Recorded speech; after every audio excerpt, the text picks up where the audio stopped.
What's up, everybody? Happy Draft Day 2023. I'm Zach Hanshew. I am joined by the wonderful and lovely Noah Rubin. Noah, how are you, sir?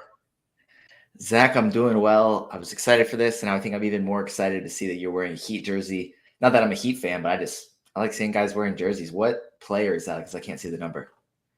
Take a wild guess, man. It's a number under 10. Under 10. I mean, I want to say D Wade should be the answer, but I know you're a LeBron fan, so I'm going to go LeBron. Oh man, you are correct, sir. Yes, this is big number Love 6 it. right here. Yes. Throwback LeBron jersey. Had to pull this one out for the show today. So, man, how is everything going with the draft guide content?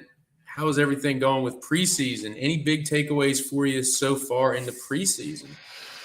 Man, the draft guide content has been fun. It's been flowing. I just got a new mock just posted this morning. Actually, I guess it's technically this afternoon that it actually got posted on the draft guide. So there's fresh content in our draft guide, and I have two more mocks to write up and post that I'll hopefully get to within the next 2 days.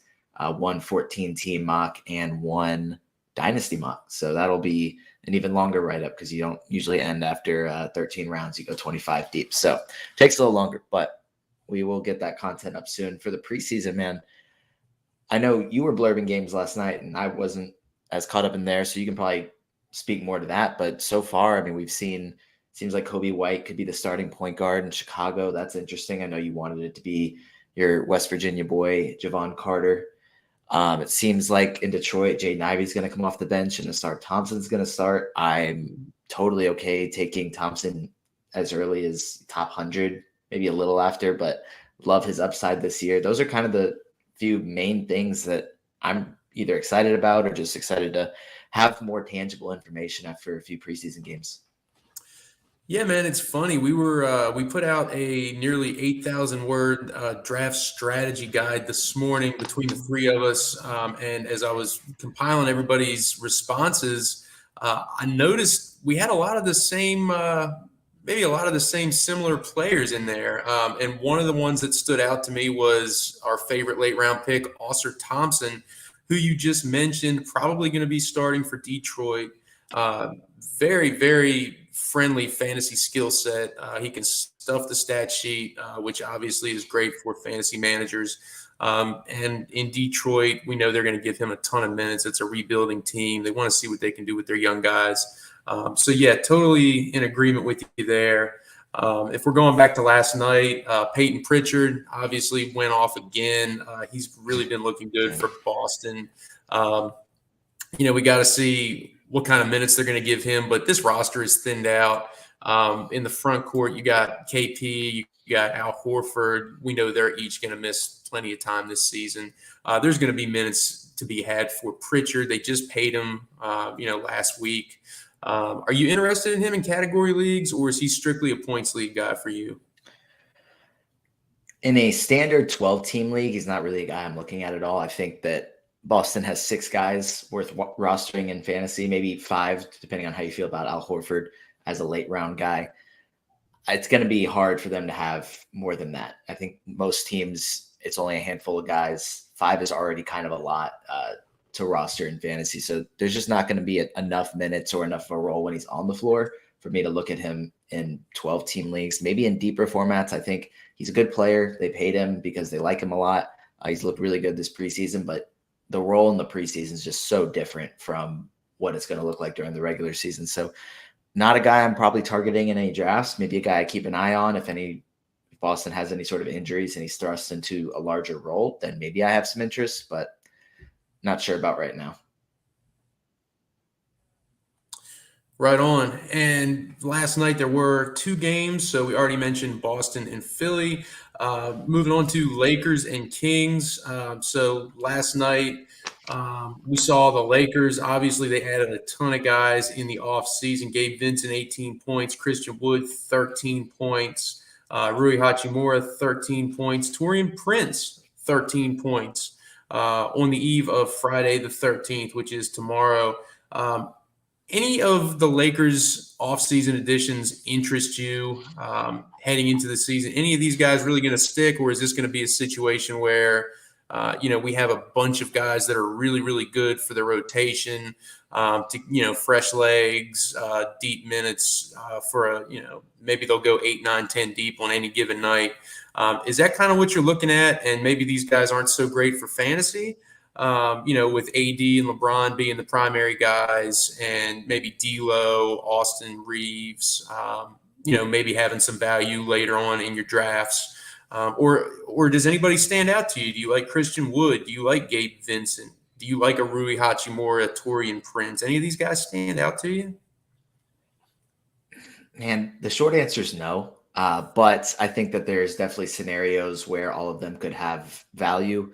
Nobody expects LeBron and AD to play 75, 80 games. So there's going to be games where they're either resting or dealing with nagging injuries that they want them to heal before the start of the playoffs. They want to win a championship. You don't have LeBron and AD to make the playoffs and make a really good run. Like, you're there to win a championship. So while they'll still play plenty of games, I don't think they're going to be load managing all season. I think that they're going to be able to manage minutes a little bit more and give them nights off when they need them. So that'll provide opportunities for some of those guys to see minutes, but it's hard to predict saying, okay, that guy's definitely going to benefit every time. Like, Christian Wood's probably a guy that I would look at for fantasy.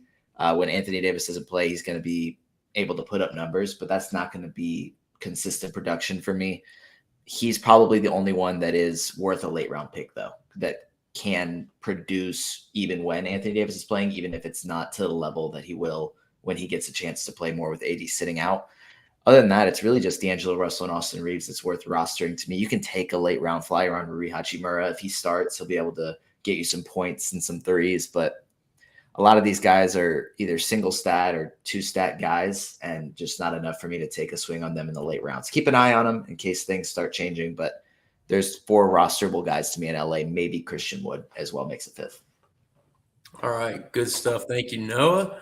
All right, guys. So you know what we're here for. It's not so we don't get fined. We are here for comments and questions. So let's go ahead and pull those up.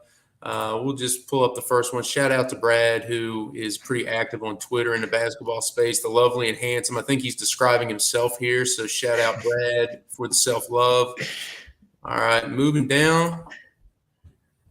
12-team 8-cap Roto. Don't want to punt.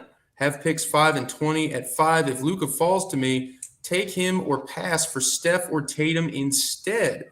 At pick 20, who do you take and rank, please? Cat, Triple J, or Mikal Bridges? I'll let you go ahead and take this one, Noah. What do you think here at pick 5? Is Luka – I guess that brings up the bigger question, right? Is Luka a guy that you're only taking if you're punting, free throw percentage, or is he a guy that you want at 5 regardless? No, he's a guy I want at 5 regardless. I think it's best and you maximize his skill set if you're kind of punting free throws in this scenario, but you don't have to do it. His free throw percentage isn't 50%, like at 75 with some other good free throw shooters. You can kind of negate his off nights from the free throw line. So Luka's definitely the guy I'm taking at 5. I'm taking him at 3 as well. Probably going Tatum, then Steph in this. Like, that's how I would rank them. I understand not everybody agrees with that, would have Steph a little higher. That's fine. That's just how I would go Luka, Tatum, Steph. And then at 20, I would go, I don't know, neither of us are super roto experts or anything like that, but I would imagine I would go Mikal Bridges because he's, I think the odds are actually good that he plays 82 games. I think the odds are almost bad that he doesn't based on the first however many years of his career. And he's also going to be really good for Brooklyn this season. And then I would probably go Triple J and then Cat. I think Jaren Jackson Jr. will have a larger offensive load for the first 25 games of the season. We can see what he's made of, but the blocks aren't going anywhere. You getting his blocks over the course of the season is going to be incredibly valuable. Yeah, and speaking to your Mikal Bridges point, speaking of the draft guide content that we were talking about earlier, I know you, me, and Raph were all in agreement that Mikal Bridges is somebody that we are absolutely not looking at in the second round, of standard drafts, weekly head-to-head. But if we're talking roto, that's the time where I agree with you. I would take Mikal Bridges in the second round, just because he is an Iron Man. Did not miss a game in college, has not missed a game in the NBA. So you know what you're getting out of him. You're going to get a full 82 this season. Or if he gets traded again, you might see him play 83 like he did last season. So that was also, something that is, Bridges only type of thing. Okay. Speaking of another Bridges, we won't stick with this one for too long. Bye-bye, Miles Bridges. RIP to those who drafted already. We won't get into specifics too much here, but he does have another arrest warrant out that seems to have been validated by some new reports that are coming out. Noah, any thoughts here other than do not draft Miles Bridges? Any guys on the Hornets whose value maybe gets a little bit of a boost here if Miles Bridges does not play, which arguably he should not play?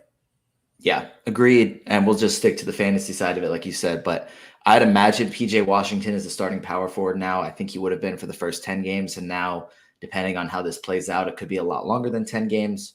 Who knows exactly. But I think he had a really good year last year as a starter, and now he should start again. So I really like PJ Washington already, and I like him a little bit more, assuming that he's going to be the starter. And I think also they have a little bit of less of a logjam there at forward because they also have Gordon Hayward, Brandon Miller.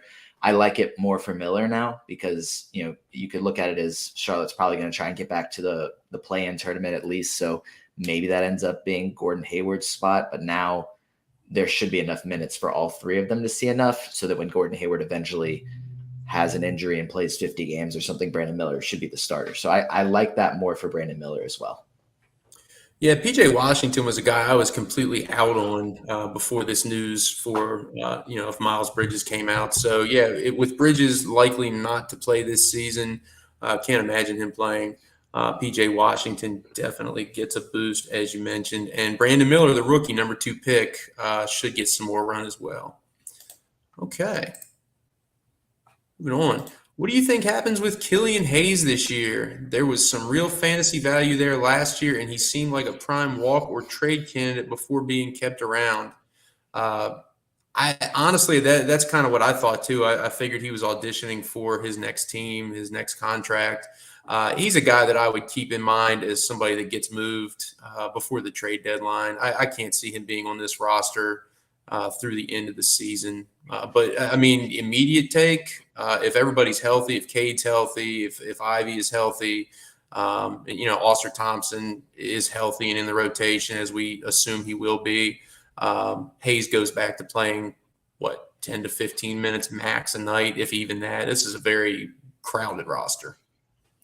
Yeah, he benefited from Cade Cunningham being hurt last year, but like you said, they added Thompson. Cade will be healthy and should be in for a big year. Jaden Ivey's coming off the bench based on, as of now, that could change by their next game. It could change way later in the season. We don't know. So I don't think there's not even a backup point guard role for Killian Hayes. Like, he benefited as a starting point guard. Now he's probably either the third, maybe not even the third point guard because Monte Morris is there as well. Detroit has a number of point guard options. I'd imagine he's traded, but I don't know how much they even get back from him in a trade. So whatever team he ends up on, he's probably not going to have much of a role either. So maybe they just keep him around. I don't know. I don't really see a scenario barring injuries, which are impossible to predict, where Killian Hayes provides any real fantasy value this season. But I think that's kind of what the idea was going into last season. So anything can happen, but he's not a guy that I'm betting anything on. All right. Up next, friend of the show and wonderful Australian, Adam King. Vassell seems to be creeping up draft boards. How high are you willing to go to grab him? So, Noah, where are you comfortable, quote unquote, reaching for DV in fantasy drafts? It's funny, Adam King's trying to find out the guy who did this. He seems to be creeping up draft boards. I wonder why. It's not because anybody's super high on him or anything, but no. Both Adam and I have talked, and I'm sure you have as well, really high on Devin Vassell. He got the 4-year, $146 million contract. Probably won't be the leading scorer this year because of Victor Wembanyama. I think if they didn't acquire a generational prospect, that he would have been the guy this season. But I don't think having Wemby there limits him that much. His Yahoo ADP right now is 69.9, which has him going kind of late in the 6th round. I have no issue taking him maybe late 5th round, or early 6th round if you don't he wouldn't get back around you at that point. But I think he's going to have a big year. He's showed the ability to score, get steals, hit threes. I imagine the field goal percentage continues to progress. He's a tall wing, so it's not like he's like a Trae Young kind of guy where he's just having to chuck shots because he's small and won't be able to improve that. Like, I think that'll go up.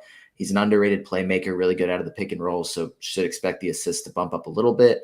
And I think he also is an athletic defender, should be able to get a block up to about, maybe not a block per game, but like 0.7, 0.8 range. So I see a big year coming for him and a fantasy-friendly skill set. So I think to not get too ahead of myself and take him significantly earlier, I think the best spot is probably early 6th round is where I'd say, but maybe even in the 5th.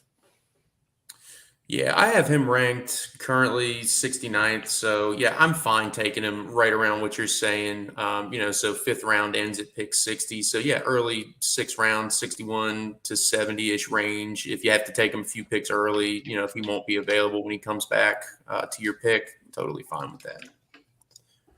Okay. All right, back to the wonderful and handsome Brad Altman. Speaking of Detroit, until Bojan comes back, Uncle Bogey, does Detroit have a single player who can shoot? Is Cade a field goal percentage killer? Yes, he is a field goal percentage killer. Do they have a single player who can shoot? Yeah, but I'm not sure if any of them can shoot well. They did bring in Joe Harris, but we really can't imagine how much he plays, again, with this kind of crowded roster. Noah, anybody you're interested in for the sake of efficiency in Detroit, or is this just a team full of young chuckers? I imagine a guy like Jalen Duren, well, his field goal percentage will be fine. Some of the centers' field goal percentage will be fine, but everybody else, it really doesn't seem like it. This is something I actually was talking with Josh on his show about because he's very high on Cade Cunningham. I'm a little bit more cautious on Cade this year, not long-term, but just this season. Just because this is one of the reasons I mentioned is Bogdanovic is their only shooter. I don't imagine Joe Harris is playing massive minutes, but probably a little bit. And now Bogdanovic isn't going to be, we don't know how long he's out, but isn't playing right now. So I think Cade will actually have his field goal percentage be better. He got off to a really, really slow start last season, but it was a little bit better before the season-ending injury, of course. So, but he's a tall point guard. Like, I imagine that he shot 41% from the field last year. It's not going to be that low. I can easily see it getting back up to 46, 47%. But as far as the rest of the team, yeah, they do have a lot of young shot chuckers. Like Ausar Thompson, his field goal percentage may not be great. He's more of the Thompson twins aren't known for their shooting ability, but he's going to be able to get to the rim well, so maybe that'll help him out. Jaden Ivey also shot 41% from the field last year, so hopefully that can go up a little bit. They have Alec Burks there. I don't know. Like you said, there's not anybody that I'm super, super interested in outside of Cade, Jalen Duren, and Ausar Thompson. And then obviously Bogdanovic is a late round guy, and Jaden Ivey is a late round guy. So maybe there's more guys than I was just alluding to maybe there being, but everybody kind of has their issues. I feel like I just went in circles there, Zach. What do you think? Yeah, I wouldn't take anybody except. No, I like Cade as a 3rd to 4th round guy. I think you're going to have to probably reach a little bit to draft him. There's not a whole lot of guys in Detroit that I'm super interested in. Jalen Duren is fine. Uncle Bogey is okay if you need some late round points and threes. But Cade is probably the only one that I would really consider grabbing outside of, Ausar Thompson, who we already touched on. It's just a very crowded rotation. It's going to be very interesting to see kind of how the minutes shake out. That was a really, really tough one to sit down and try to project. All right, let's move on. And all right, so I think Priceless Pigeon may be in the wrong chat here, but we are not one-trick ponies here. Rate my 20-man PPR team. Russ, JT, Aaron Jones, Tyreek, Christian Kirk, Cole Kmet, Josh Downs. Look, man, I'm wearing the Heat jersey. We'll talk about fellow Miami player Tyreek Hill lighting the world on fire, down in Miami. So I love him. JT, I assume you mean Jonathan Taylor, the prodigal son who just returned, looking good. Aaron Jones, always okay for Green Bay. Russell Wilson, nobody likes Russell Wilson. He'll probably get cooked tonight in prime time. I hope he does. Can't stand Denver or Russell Wilson. And Christian Kirk, of course, balling out with Trevor Lawrence. So for this team, I don't know. B? No? What do you think? Yeah, Russ won't have to play the Jets defense every week, so maybe he will be a little bit better. Jonathan Taylor's supposed to have his snaps kind of managed for a little while they get him back up to speed, so he may not be good for a few more weeks, but obviously he's an incredible talent. Aaron Jones going to get touchdowns when he plays. I know he was kind of a late scratch on Monday night, which wasn't ideal. I saw in some of my leagues that players were having to, or managers were having to start guys that I wasn't too familiar with in that Monday night slot because it's kind of a late scratch. Tyreek Hill, awesome, obviously. Christian Kirk has been great since week one. Cole Kmet's fine. I honestly, tight ends just don't excite me enough to really know much about anybody aside from Sam Laporta. And Josh Downs, good pickup, sneaky pickup. I think he's been really good. Gwinnett County zone, so I like that one as well. I'll go B as well, just because of Russell Wilson. But all right, Priceless Pigeon, well done with your B squad. Thoughts on Ja at pick 77th for head-to-head? That's about the sweet spot for me. I really like Ja this year. I'm finding myself taking him and Marcus Smart quite frequently together as a favorite pairing. No, is this too high for you? I know some people won't even touch him until the 90s or hundreds. Is that your philosophy as well? it honestly is. I have no issues with taking him there. It's just not something I'm going to do. I think 77 is fine. I think that's pretty close to his ADP anyway. I think for me is, you're not going to have him until like late December. I think it's December 23rd or 21st, something like that. So you're not having him for the first almost 2 full months of the season. And I'm just not going to risk being 0 and whatever that would be, or 1 in something. And it doesn't matter if you get Ja back because you're not making the playoffs anyway.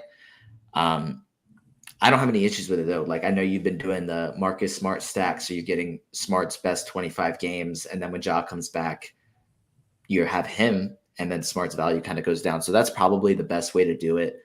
But it's just too risky for me to do. There's a lot of guys I really like in that range as well that I'd rather go with. All right. Ja Morant, polarizing player. All right. Next up, does Cam Payne get enough, no, not physical therapy, enough playing time behind Dame to return solid value as a sixth man? No, what are we thinking here in Milwaukee? Obviously, they have some options. They have Pat Connaughton. They have Malik Beasley. They got rid of Grayson Allen, as we know. Do we think that Cam Payne is going to have a great campaign this season? Will he be in the running for sixth man of the year, perhaps? I really don't think so. Chris Paul was the guy ahead of Cam Payne last year, playing 32 minutes a game. Cam Payne got 20.2. Dame's going to play as much as he can. He's going to play a lot of minutes, and he's going to be really good. So it's not like Cam Payne's going to get a ton of opportunity to have the ball in his hand. He had to have shared the court with Chris Paul some last year based on how the minutes work out. But when he doesn't have the ball in his hands, he's not really producing a ton. He's able to get assists when he's the starter, has control of the ball. He's been a super streamer when Chris Paul's been out the past 2 seasons. I imagine Dame will play more games than he has the past 2 years when he played like 29 and 58. Like, I think having a really good Bucks team and hopefully no major injuries, he'll play 70 games. So Cam Payne's a guy that I'm probably keeping an eye on, but if Damian Lillard's healthy, Cam Payne's is not worth rostering to me unless you're in a super, super deep league and really need assists. Like a 20-team league, perhaps. In a standard league, not at all. Yeah, I agree with you. He's in the streaming conversation for sure if Dame is forced to miss any sort of time. But, as we mentioned, we got Connaughton, we got Big Bobby P, we got Jay Crowder, we got Marjon Beauchamp, who many expect to take another step forward this season. So there's a lot of options for this team. They don't necessarily need Cam Payne to come off the bench and play big minutes. So, keep an eye on him as a lottery ticket type of guy if Dame is forced to miss time, but not somebody you need to draft right now. Okay. Let's see. Who should I target to draft with Luka in a punt free throw percentage? Bill, we just talked about this. Thought on LBJ, Kawhi, Ant-Man, and D Green. Danny Green, I assume, superstar, pairing them up with Definitely. Luka head to head. What are your thoughts here, Noah? Who do you like out of this group? Yeah, I mean, let's see. So you're probably not going to be able to get Anthony Edwards along with Luca unless it's an 8-team league and you get lucky, just because Ant's probably going to go early second round, Luca's going early first round. In snake draft, it's just not working. LeBron is probably a good fit because they're putting up similar numbers. I think Luca's going to hit more threes than LeBron, but pretty average free throw shooters, but also giving you plenty of points, rebounds, assists. Kawhi doesn't. I mean, he's a great person to pair with Luka. I don't have any issues with drafting Kawhi alongside Luka, but he doesn't really fit a free throw punt because he's a really good free throw shooter. And then Draymond Green is probably another guy kind of in that same boat as LeBron and Luka, as a well-rounded skill set. He's obviously not scoring anywhere near the points that they are, but as far as being a below average to average free throw shooter and providing you points, rebounds, assists, he does kind of fit that mold. So I have no problem getting him in round 9. And then pairing LeBron with Luka in probably round 3, or he's probably not going to be there round 4. So probably round 3. That's what I would estimate for those guys. All right. Points league, Anthony Edwards or Tyrese Haliburton. Also, Anthony Davis going to play more now. Laugh out loud, risky.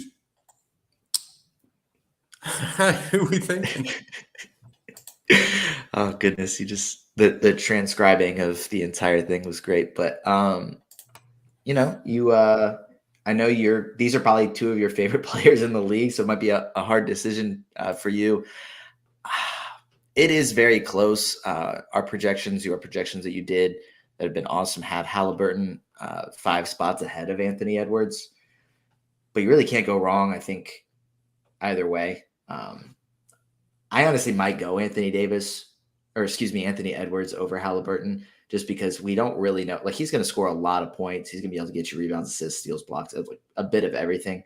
Haliburton is awesome for assists, steals, but not as great everywhere else. So I think I would probably actually lead Anthony Edwards despite Zach's projections. But then Anthony Davis, is he going to play more? I think if I knew this answer, that or whoever knows this answer is going to be able to make a lot of money in fantasy this year, because he's going end of the first round, early second round. But if he's going to play a lot of games, then I think he's a top 5 guy, because he's top 5 per game pretty consistently. But it's that risk that's kind of dropped his ADP about 6 spots. So, I mean, I'm going to say yes, he's going to play more games. I don't know how many more, and it's hard to predict. All right. Yeah, I have these guys close as well. In a points league, I favor Haliburton just by a little bit, but you can make an argument for either. Edwards is going to average more points per game, may push for 30, probably in that 26 to 28 range, more realistically. And Haliburton is in that 20 to 22 range. So, the biggest difference comes with the assist. Haliburton will probably average double-digit assists. And so assists are worth more than points in a points league, which is where I give the slight edge to Haliburton. Both are going to rack up a bunch of steals for you, and both are going to get Edwards has the slight edge in rebounds. But yeah, I think Haliburton just squeaks out here just a little bit, but either one is fine. Okay. And just time for a quick break from NBC Sports. Remember, you can get your draft guide today by using code preseason25 to save 25% off and get a $10 Fanatics gift card in the process. Go get you some swag before the season starts. I know I'm going to be looking at getting a Tyrese Haliburton jersey to start the season. Noah, any jerseys that are on your wish list right now that you're going to be heading over to Fanatics to grab? Goodness, Zach, all the jerseys are on my wish list. I want all the jerseys. Am I actually going to buy any? That's the question, isn't it? Probably not, but I would love to have all of the jerseys, because I think it's fun to wear jerseys and have jerseys that a lot of other people don't have. So, all right, awesome. Maybe Maybe somebody from the Hawks, man. Maybe hopefully they turn their season around this year. Zach, we're 0-0. We can't turn anything around because nothing's gone bad yet.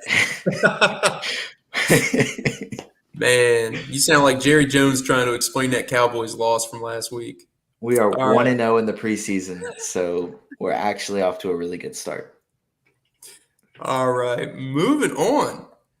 Is Dante Exum, this is a favorite of you and Adam King, is Dante Exum, Australia's pride and joy, worth a flyer considering Luka's injury risk, plus the Kyrie situation and just the general oldness of the other depth pieces? This guy's going hard on the Mavericks, but he is totally right. Exum has 3 position eligibilities in his league. What do you think? I mean, in a deeper, I'm assuming this is not a 12-team league, right? You're talking about a deeper league. In deeper leagues, Noah, 14, 16, or even deeper, are you looking at Exum, or are there guys that are, just better fits for your fantasy team, and Exum is just worth leaving on the wire? I think he's a guy that I'm just keeping an eye on to make sure that nobody's picked him up in my league so that when somebody does, I can make fun of them. Outside of probably like maybe a 30-team league, sure, go for it. We're having fun there. We're drafting 300 plus players. Yeah. Outside of that, maybe a 20-team league, you could consider it. But I think he's more like if Luka and Kyrie aren't playing, like Jaden Hardy and Josh Green are going to soak up those minutes. Dante Exum is probably not going to start a game this year. I don't know how many minutes he'll play. He'll probably come in for a game. You're right. Adam and I love talking about him. We've made it tradition to bring him up every time we have our show or every time he comes on the show. But outside of 300 plus leagues that have 300 plus players rostered, I don't think Dante Exum should be on anybody's roster at this point. All right. We won't go back into the weeds too much on Ausar Thompson. The upside is really tantalizing. Totally agree, Ferris. Even right away, we will find out quickly. It looks like they're throwing him right into the fire right away, which is awesome for NBA fans and fantasy managers. Just to add an additional wrinkle on here, Noah, how early is too early for Ausar Thompson? You're on the clock at pick 100. Is he a guy you're looking at, or maybe wait another round or two? What do you think? Or will his ADP even allow waiting an additional round or two? I think he went at 110 or so in the last mock that you and I were in together. Yeah, I think if you would have done mocks, I mean, even when we did mocks a week ago, he was in the 130s. I think I was able to get him at 130-ish or like 131 or something in a recent mock. But now it's you pick 100 is fine. I think round 8 is probably too early for me, which would be like pick 85 to 96. That's probably too early. I think 100 is when it starts, being the earliest you should take him. I wouldn't necessarily advise to take him there because he is more of a risk. He's a rookie. We don't know exactly how long. Like right now, it looks like he's going to start, but is that going to change because they need some spacing? We don't know. I think he'll start all season, and he's going to be really good. So I have no problem taking him there. But I think it's probably the earliest I would take him as around pick 100 because awesome talent, fantasy friendly game. Looks like he's going to have a role in Detroit. All right, awesome. Over to another polarizing player. How do you guys feel about Zion Williamson's outlook this season? I know if you had Raphael Johnson on the show, he would say take him, inside the top 30. I don't think he's that high on him. I was going to say. No, I think he likes the mid-round upside. I'm just picking on Raph since he can't defend himself. He's a guy that I'm not taking him anywhere. He's on a do not draft list for me. He's burned me too many times in the past. So I'll put him on that list this year, which means guaranteed eruption, since I'm not taking him anywhere. But I cannot imagine him coming out and providing huge fantasy value. If you draft him in the 50s or 60s, just with all the time he's missed, the time that he's going to miss, and the rust that he's sure to have coming back. I just can't trust this guy. Noah, talk me off a ledge here, man. Tell me why people should be drafting Zion Williamson. I'll tell you the one scenario that I've actually drafted Zion in a mock this year because other people do really like him. reports. It's media day reports, so there's no legitimacy. We can't really trust them no matter what they say. But you can also fall for the hype because it's fun. They're saying he's in the best shape of his life. Finally took his offseason workout seriously and treated himself like a pro. And those are good things. It's kind of like, hey, why wasn't this guy acting like a professional for the first 4 years of his career? But now he is, guys. So we're all good.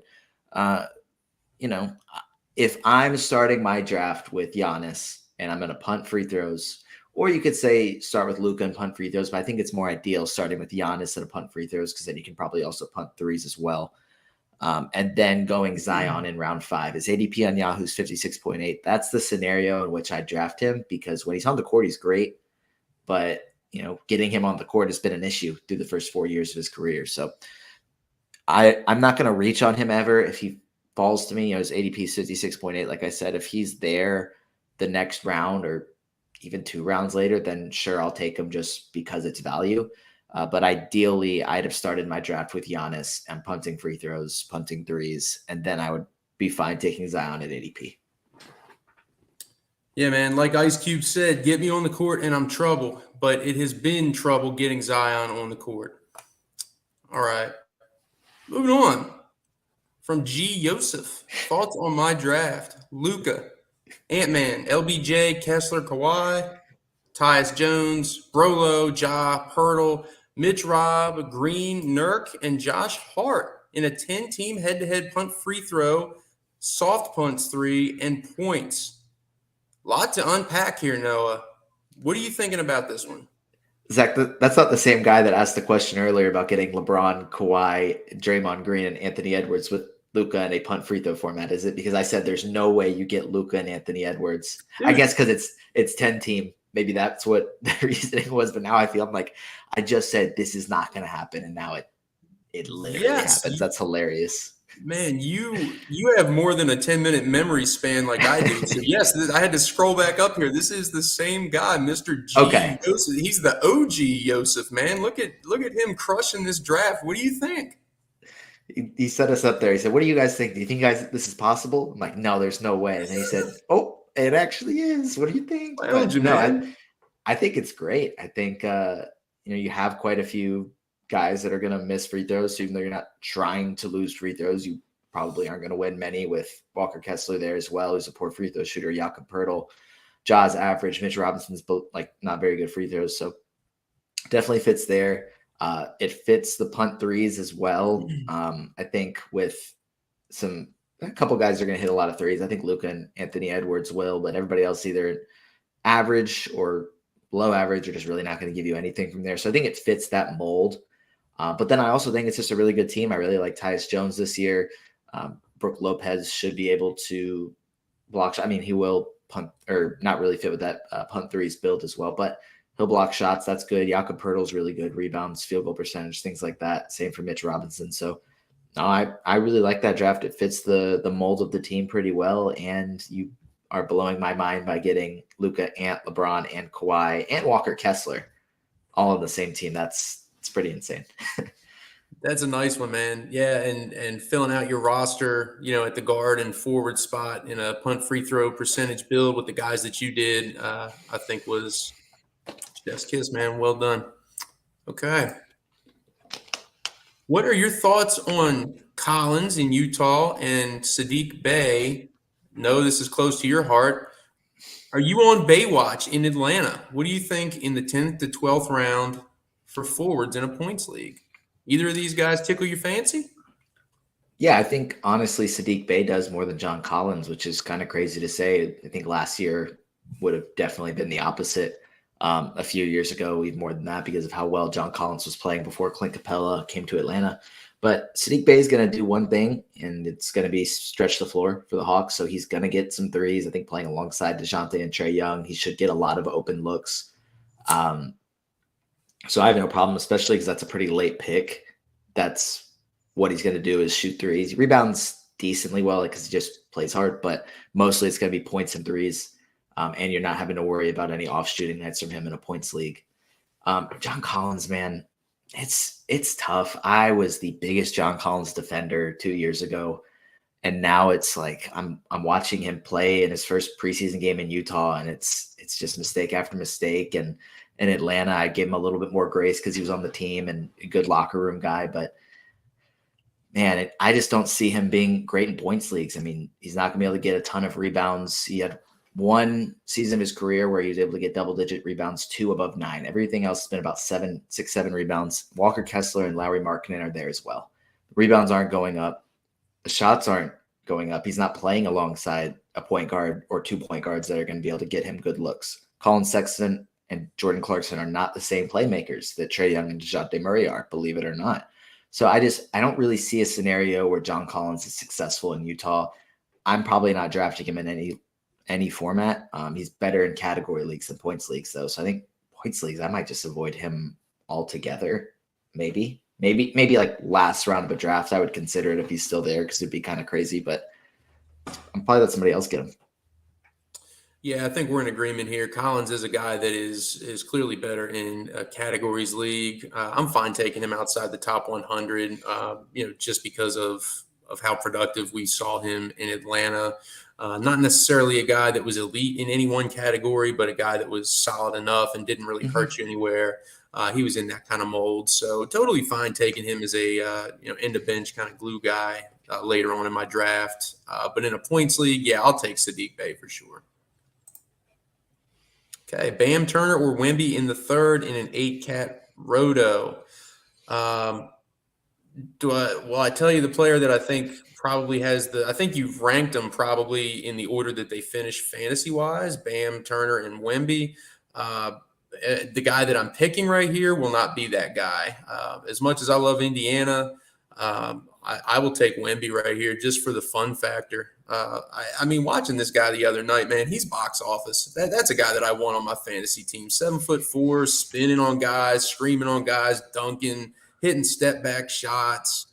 That's what I want, man. I certainly don't want Bam Adebayo on my team. Anybody I love this jersey. I mean, seriously, man, I love the LeBron era Heat, but this era Heat, I love Emo Jimmy's haircut, but that's about where it ends, man. This is a boring team. I don't want anybody from Miami on my fantasy team, man. Just from a fun factor, these guys are put you to sleep, man, especially Bam.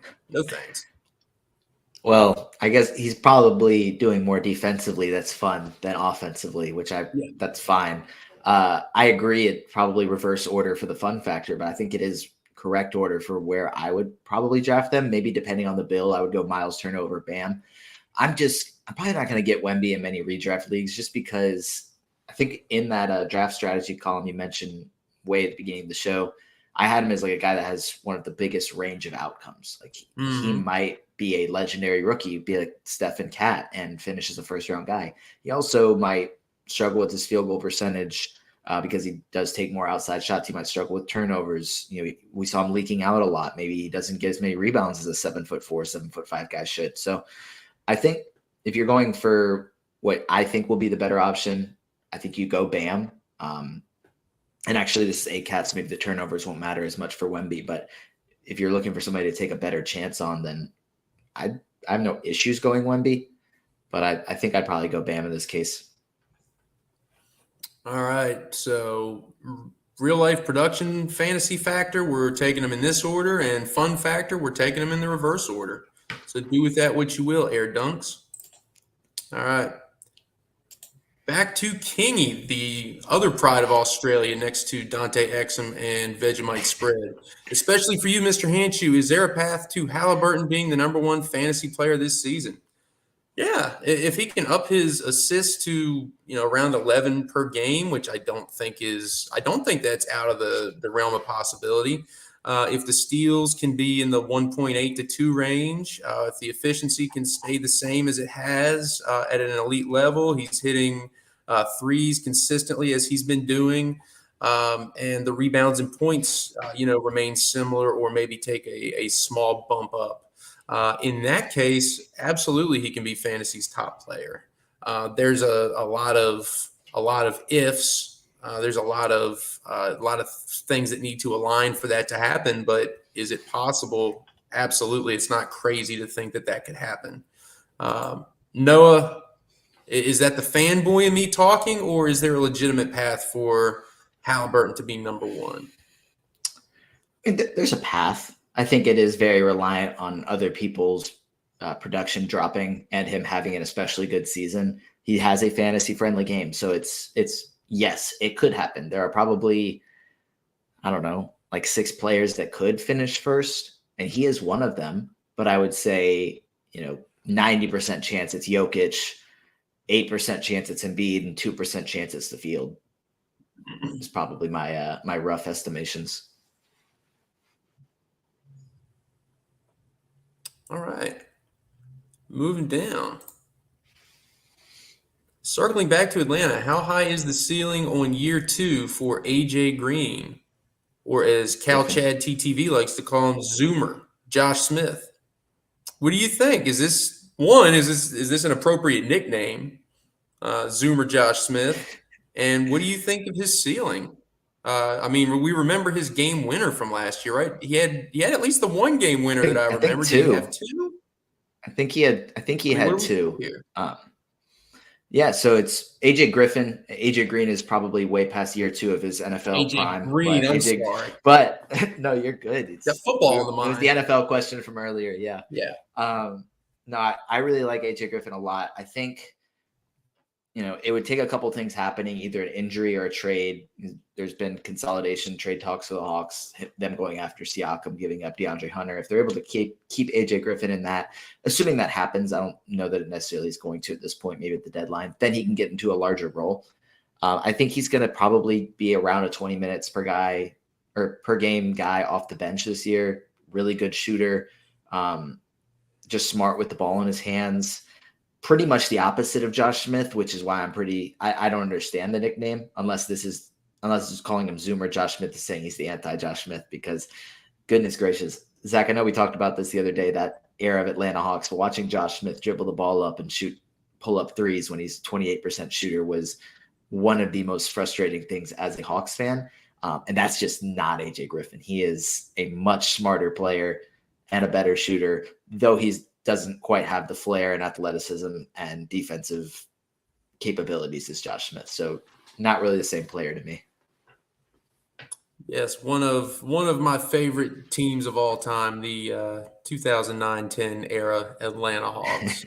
It's very timely. We were just talking about them the other day. Okay. Rookie question for Noah. What are your thoughts on Bilal Coulibaly's potential? And could we see him getting consistent minutes or even starting at some point this season? He is playing for the Wizards. He went in the lottery. This is Victor Wembanyama's teammate from France.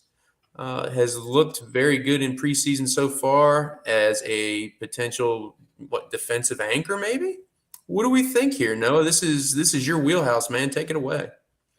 Yeah, I'm double checking myself right here, but I'm pretty sure he did start in their first preseason game over Corey Kispert coming off the bench, which was a little bit surprising to me. Denny Avdija was injured for that one, so he didn't play. So maybe that's why Coulibaly got the starting nod, but don't really know yet at this point. But long term, I think he's going to be a really, really good defender. We saw that. I mean, the note wasn't against an NBA team there, but he's able to make an impact defensively in his first game. And I think that's kind of the main thing that's going to get him on the floor as a rookie. I know that you'll be at plenty of Wizards games this season. They'll be a fun team to watch, but I don't think either of us had the expectation that they'll be competing for a postseason spot. So definitely later this season, I think he will be a starter simply for the fact that they want to see what he can do and get him minutes. But I also think there's a chance that they start him early, having a good offensive options with Jordan Poole and Kyle Kuzma, and then having Tyus Jones to facilitate. I think having a really good perimeter defender in the starting unit makes sense. But it seems like at this point, like worst case scenario, he's playing a lot as like a 6th or 7th man off the bench. Defense can get you on the court, so he could probably work through any offensive struggles that he may or may not have early on. So I think during the draft, on draft night, I was pretty surprised to see him go as early as he did. He was kind of a late riser just a few weeks before the draft. I think Wemby saying you're a top 5 guy maybe helped teams take a second look at him and maybe have a higher opinion. So This season, I think that he'll definitely see some starts, maybe a lot would be the best case scenario. And then long term, defense is a guarantee. Offense is what's going to make him either a fantasy star or just a solid player. All right. Yeah, excited to see what Washington can do this season. All right. And I think I'm a little star-crossed right now. I think we have Chris Paul's burner joining us here in the chat. Rank these 5 in 9-cat head-to-head. Hero, DV, Simons, Grant, and Cam J. How are we ranking these guys for Chris Paul? Oh, man. Okay. Just assuming, I mean, I'm sure this is what it is. It's Jeremy Grant, not Grant Williams, Cam Johnson. So I'm probably going to go Devin Vassell, Anthony Simons. Devin Vassell, Jeremy Grant, Anthony Simons, Tyler Hero, Cam Johnson. I know a lot of people like Cam Johnson this year. I'm not against drafting him this year, but I think a lot of what gave him fantasy success and what looks like on 9-cat in like 9-cat scoring is the fact that he doesn't really hurt you anywhere. He's a solid all-around kind of guy, but he doesn't dominate any individual category. Whereas I think Simons and Grant will see huge offensive roles this season with Dame gone. Tyler Hero got a little bit of a chip on his shoulder, but I don't think his production is going to go up all that much. And then I said earlier how high I am on Devin Vassell, so definitely going him first. All right. So actually, I think the first 2 guys right here are in the correct order. I'll take Tyler Hero over the field. I think, the chip on the shoulder, I think, is a big factor for that. But Gosh, I mean, that boring Heat team you were talking about earlier with nothing exciting.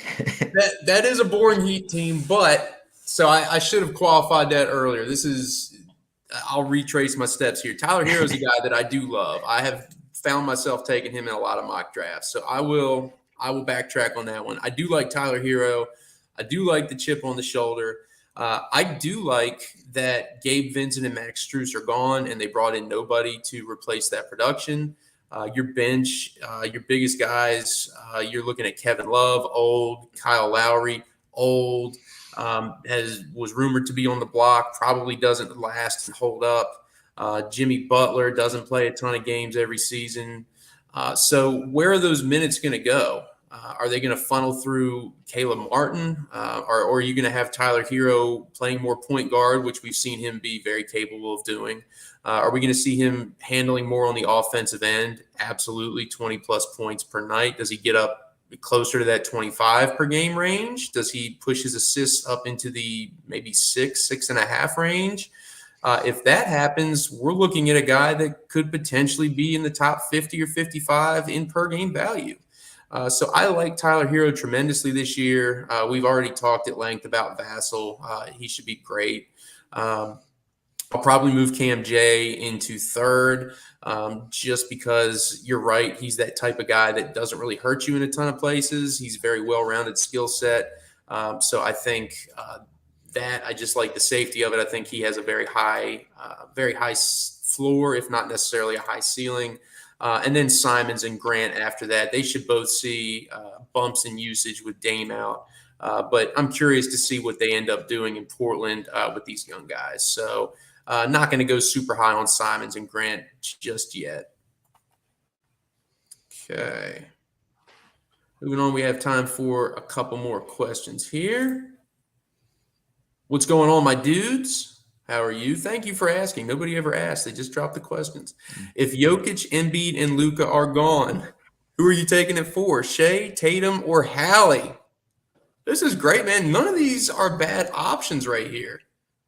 I think this is a pick your poison. For me, I love Hallie right here, but I've also mixed it up in some mock drafts and taken Shea right there. I'm not taking Tatum right there. He's just a guy that I prefer the other 2 guys over Tatum, but I think there's an argument for all 3. What say you, Noah? Yeah, I mean, it's a clear top 3 for me. Top 3 in the draft and the top and next tier as well. And I think these are who the first 6 should be, no doubt. Got it right there. Good to go. With those first 3 gone, I'm probably going to go Haliburton, then Tatum, then SGA.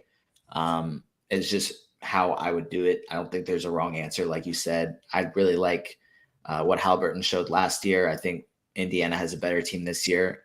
And we did that hot takes article. I was the only one that did a single non-fantasy take. I messed that up, but I had the Pacers playing in the postseason. I don't think that they're going to be resting guys at all. I think he's going to play a lot of games and be really good, which I think was the main issue for him last year, was they kind of shut him down.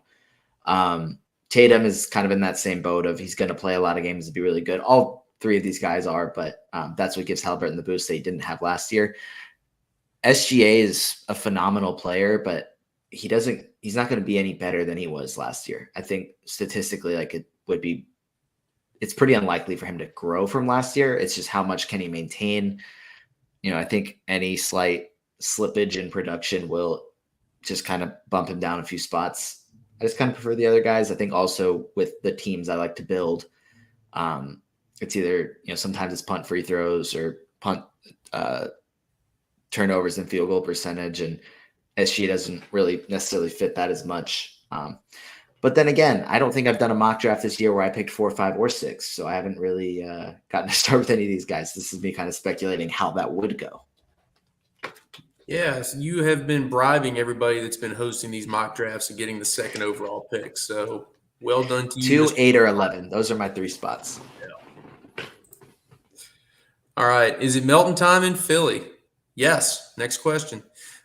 Noah, what do you think here about DeAnthony Melton for the Sixers this year with Harden probably not playing for Philadelphia? What do you think? DeAnthony Melton, is he going to be a darling as we've been predicting for years now? I think it's currently Melton time. I don't know how long it'll continue to be Melton time. If James Harden is going to say, I'm not going to play for you guys ever again until you trade me, and Philly does what they did with Ben Simmons and says, okay, cool, stay home. When we find a trade we like, we'll trade you. Until then, just chill. Then it's DeAnthony Melton time, absolutely. And he's going to start alongside Tyrese Maxey, and he's going to be a fantasy star like he was at the beginning of last season when both Maxey and Harden were out for a stretch of time. However, if they trade James Harden, I can't imagine them not bringing at least another guard back that's going to compete for minutes in Philly. So whether that new player starts over DeAnthony Melton or not, I think that probably limits his minutes, limits his usage a little bit. So it's currently Melton time. To sum up, I don't know how long it'll continue to be Melton time. All right. Another football question. How are we feeling about Judy? And I'm assuming this is Rashee Rice from the Kansas City Chiefs. How are we feeling about them tonight?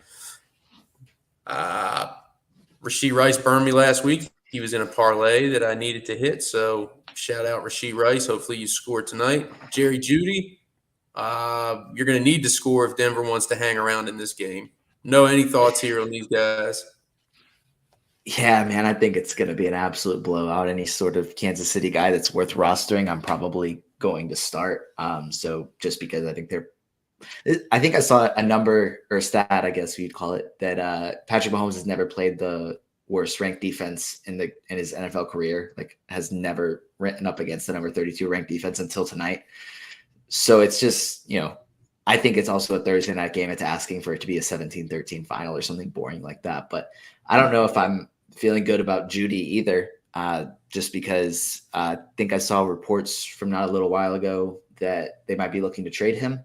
So I don't know. I don't know if they're looking to trade him and he's going to have a good night tonight.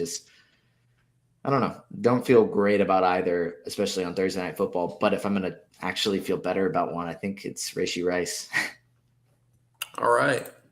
You heard it here first. R squared with the touchdown.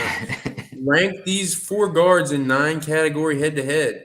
Jamal Murray, DeJounte Murray, De'Aaron Fox, no relation, De'Aaron Fox, and Darius Garland. Thanks for clarifying that, Zach. Look, man, I got my order right here. I got Fox. I got DG. I got DeJounte Murray, and then I got the blue arrow himself, Jamal Murray. But these guys are not separated by miles and miles here. Those are the 4 I'm going. That's the order. What say you, sir? Yeah, I'm probably going to go.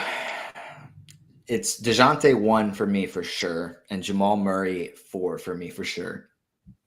And I think for this year, I have to go Fox and then Garland. So DeJounte Fox, Garland, Jamal Murray is probably my order. I think DeJounte Murray getting steals is what sets him apart from the other guys.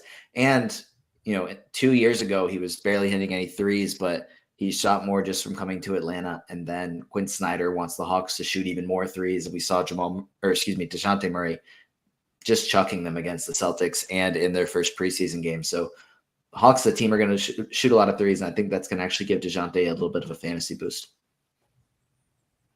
All right. Got time for just a couple more here. So just real quick, we'll do a quick hitter here. PG-13 or DeJounte? I'm going DeJounte. How about you? I think I actually would go Paul George here. It's kind of a range of outcomes kind of thing. DeJounte is the safer option. Paul George has the higher ceiling. Are we going to believe that the Clippers are going to be healthy this year? That's really the question here. And I'm just going to bank on yes and probably be wrong. All right. Being wrong is my job, so please try to hold off on that. I need to have a spot here at Rotoworld. All right. Final question from Adam. Another guy whose ADP is rising is Ben Simmons. Man, we are hitting all the Australian players. Adam, I'm sensing a theme here. Why is he going to be a breakout player this season? No, let's hit these quick, man. I think Ben Simmons is back and better than ever. You can believe the preseason hype, the pictures, the videos.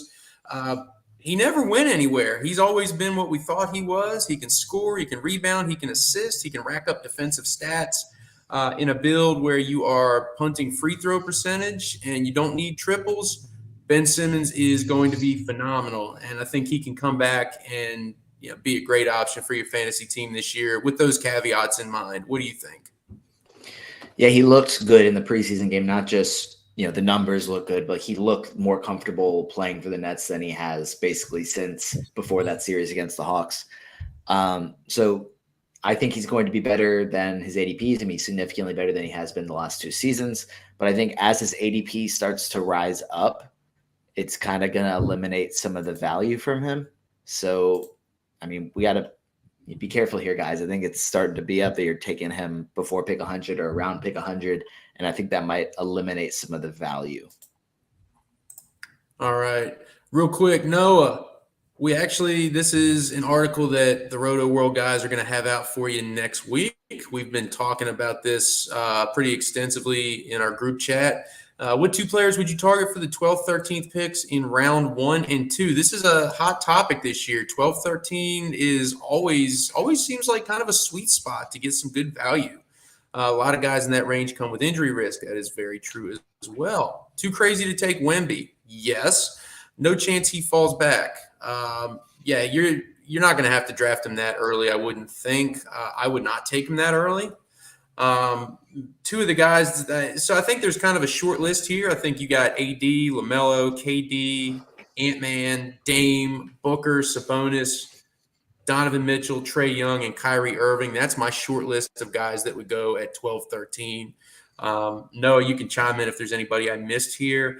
But in that range, I really like Anthony Davis there. I think, he was fantasy's top player for much of last season. So I like Anthony Davis, and I'm fine pairing him with a guy that I really like in Anthony Edwards or Domantas Sabonis, and maybe start with that punt free throw percentage build and go from there. So AD's probably my 12, and then I'll look at one of those other 2 guys at 12 and 13 and start, maybe with a double big lineup there, but maybe get my guy in Anthony Edwards as well. Any guys that stick out to you at 12, 13? Yeah, you mentioned all the guys that I would look at, all the guys I would consider. My favorite start is with either pick 11 or 12, and then going 2 of Dame, LaMelo, and Trae Young, and just punting turnovers and field goal percentage. Specifically, Trae and LaMelo, I think, is the more fun one for me. But a lot of the guys you mentioned, it is too crazy to take Wemby at pick 13 or pick 12, but you wouldn't get him back. So I think it's more, instead of just saying, oh, well, he's not going to be there on the flip, I have to take him here. It's just understanding you're not going to have Victor Wembanyama on your team this season. Don't punt on your season on the off chance that he's going to have one of the greatest rookie seasons of all time. Just for fantasy purposes, it's just smarter to go elsewhere and try and win your league. All right. No, let's grab a couple more real quick here. Rank these: Kessler, Claxton, and Sangoon in the 5th round. What do you think here? Man, this is a tough one, man. You're on the clock right here. Who do you like out of these 3? Just give them to me straight. I think it is the right order right here. I think Yep. Sengun's definitely last for me. Not by much, but by a little bit. And then it's a very tight race. Kessler, Claxton, can't go wrong either way for me. I might actually lean Claxton. I was trying to talk myself into why I would do that, but I think I would actually lean Claxton. Okay. And that is going to be our last question of the day. Man, we had a whole hour here. We answered a ton of questions, had a ton of fun cutting it up with you, my friend. Let's go ahead and give a plug one more time for the draft guide. As we've talked about, me, you, and Raph, we worked on this thing hard in the off season. Over 300 player outlooks, projections, rankings, articles. The article count is climbing now, close to 20. There's so many great things in there. You can get yours today by using code preseason25 to get 25% off. And in addition, you get a $10 Fanatics gift card. They have hats, they have sweatshirts.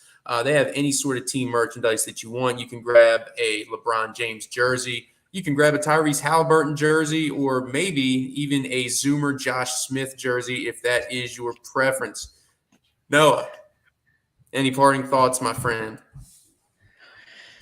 Now, Zach, this was a lot of fun. I think we got into a lot of good things. Talked a lot about fantasy basketball. Just excited, man, for the season to be back. I think it's 12 days till opening night, and I'm pumped.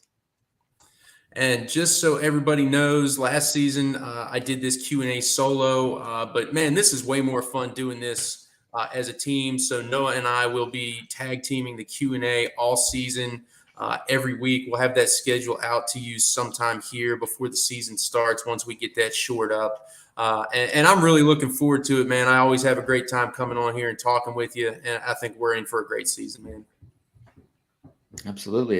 This was fun. Excited to do this every week. We get our hour of talking and catching up. Yes, sir. All right, guys, thank you so much for tuning in. If you missed any questions here, if we didn't get to you, or if there's anything else you need, you can hit us up on Twitter at Noah Rubin. Is it Noah Rubin 2, right? Or 22? 22. At Noah Rubin 22 and at Zach the Monster on Twitter. We will be happy to hit you back on Twitter with any of those fantasy questions. And we look forward to chatting with you all season. Have a great one, guys. See you later. See you guys.